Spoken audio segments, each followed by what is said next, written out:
Welcome to a new update, and today is a very historical day as Ethereum London has been done and the upgrade has been fulfilled, meaning that everybody is hyped heavily, expecting that Ethereum is going to do what Elon Musk tries to do to Mars, going vertical towards a different planet, going towards the moon, going towards Mars.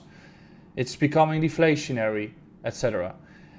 All in all, it's a great update that it took place just now, but what can we expect and what is it actually? And that's what we're going to discuss today. And you can see that not only Ethereum London upgrade is fixing some issues for Ethereum blockchain network, it also fixed my camera as I've got a new cable and therefore we are back on with the normal camera here.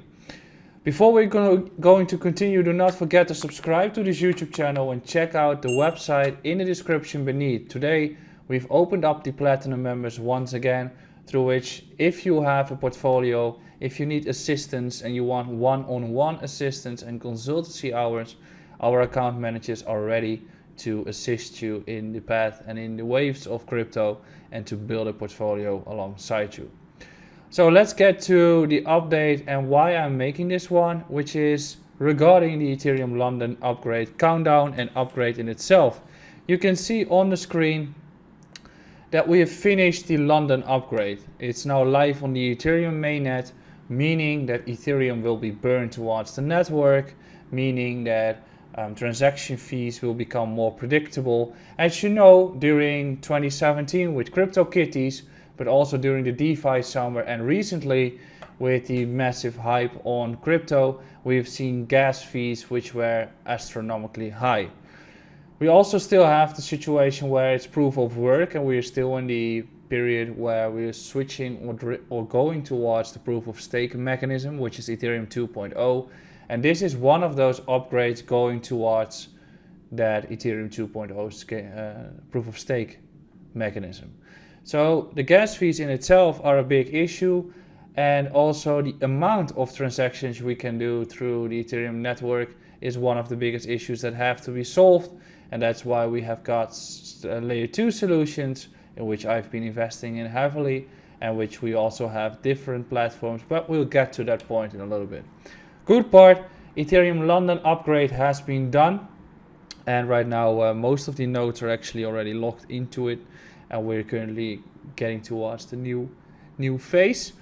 If you want to see how many Ethereum are burned, you can go towards this website. I will put it in the link in the description, but you have some websites, and I guess it's ethereumburnt.com or something, where you can check out, ethburnt.info, where you can check out the amount of ether that are burned towards the network.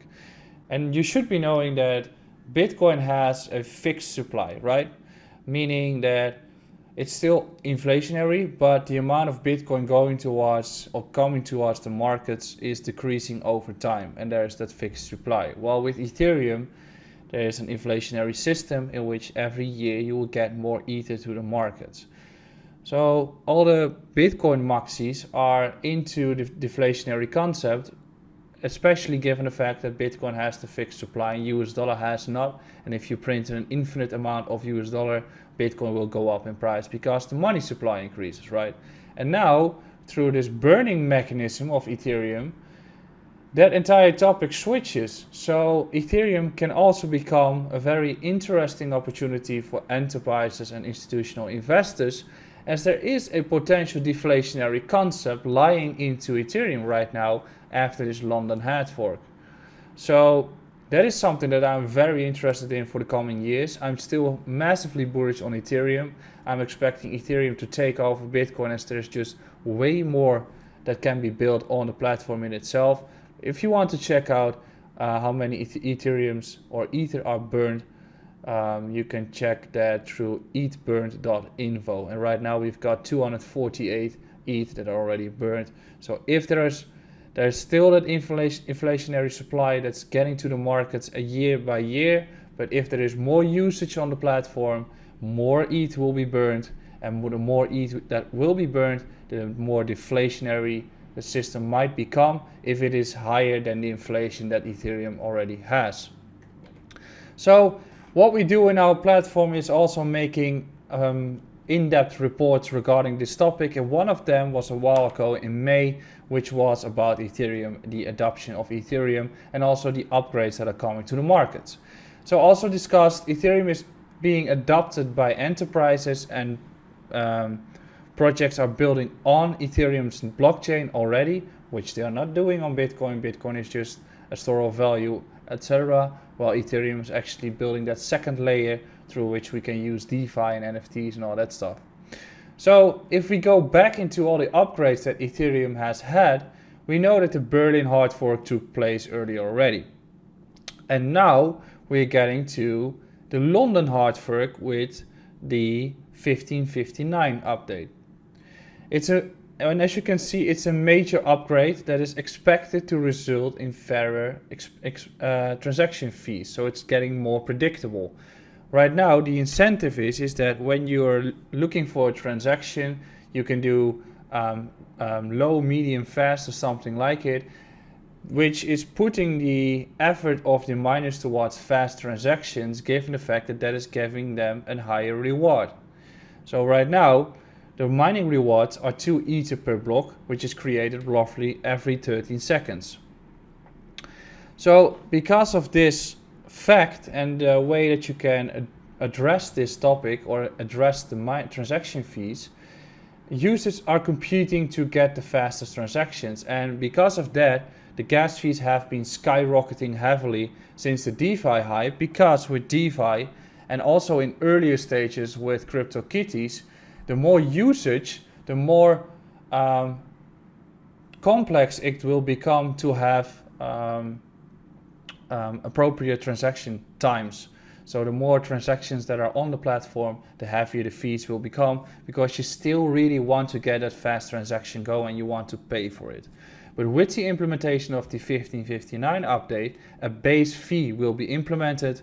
So this will be, instead of paying this out towards a miner as a reward, the fee will be used to burn Ether, and you can, instead of click on fast, you can tip the network, and that tip will go to miners. So in a sense, everyone is paying basically the same minimal fee, and if you want to address or make it faster, you can just pay a tip and that will go to miners. So all the transactions that are being done on Ethereum, the base fee will go to will be burned to the network, meaning that the more usage there is, the heavier the burns are, the more deflationary the system will become. So miners don't like this, investors do like this, people who use Ethereum will probably also like this heavily, and it's the next step towards Ethereum 2.0, given the fact that Ethereum 2.0 is that switch from proof of work to proof of stake.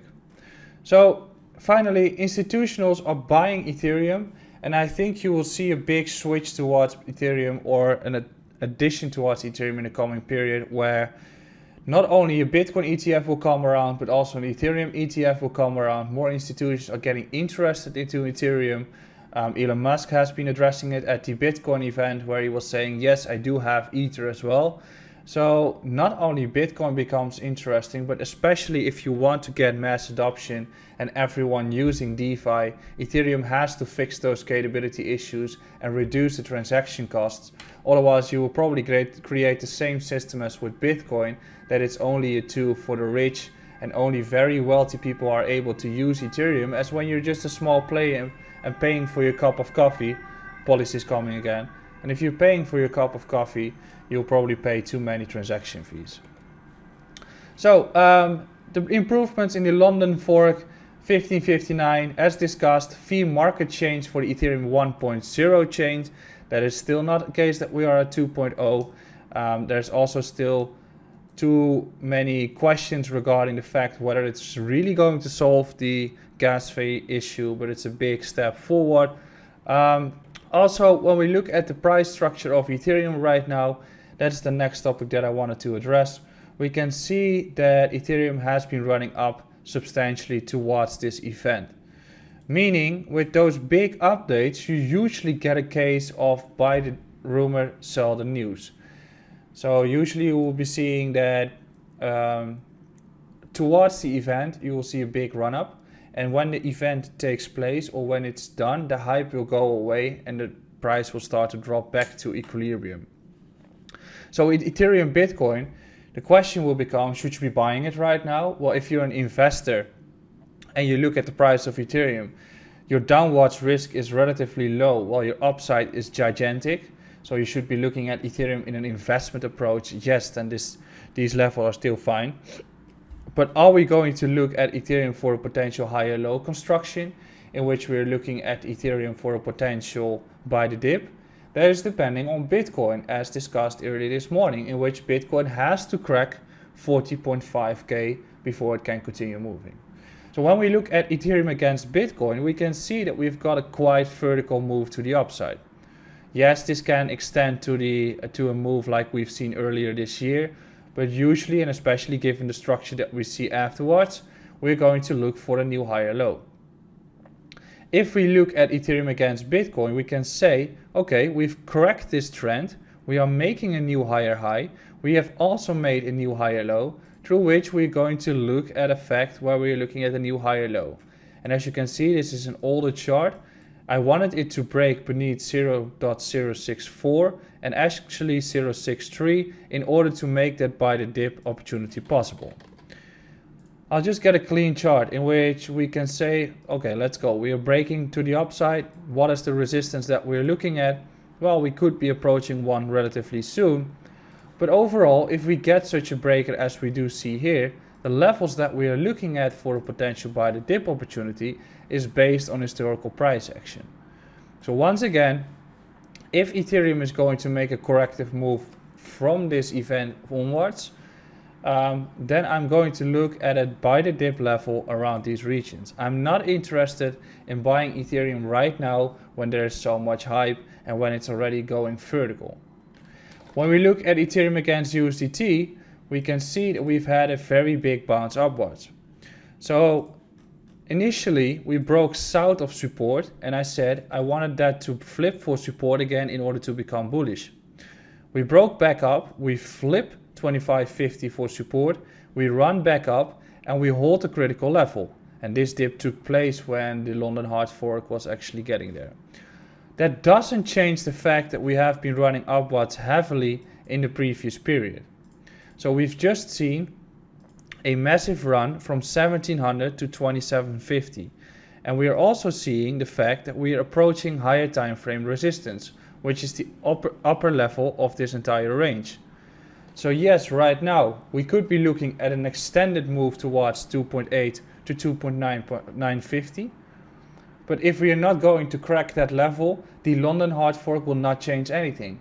I will still be looking at levels beneath us, especially 23 and 21, for a buy the dip level. I'm not looking for a long entry on Ethereum in those regions as we are approaching resistance, unless we flip it for support and then we can start targeting the all-time highs. But are we going to look for big new all-time highs in the coming cycle? Yes, definitely. The case where Ethereum runs to 10 to 15k is still there. Don't forget to subscribe to this YouTube channel. Let us know in the comments if you like to see twice a day an update. And don't forget to follow me on Twitter. Enjoy your day.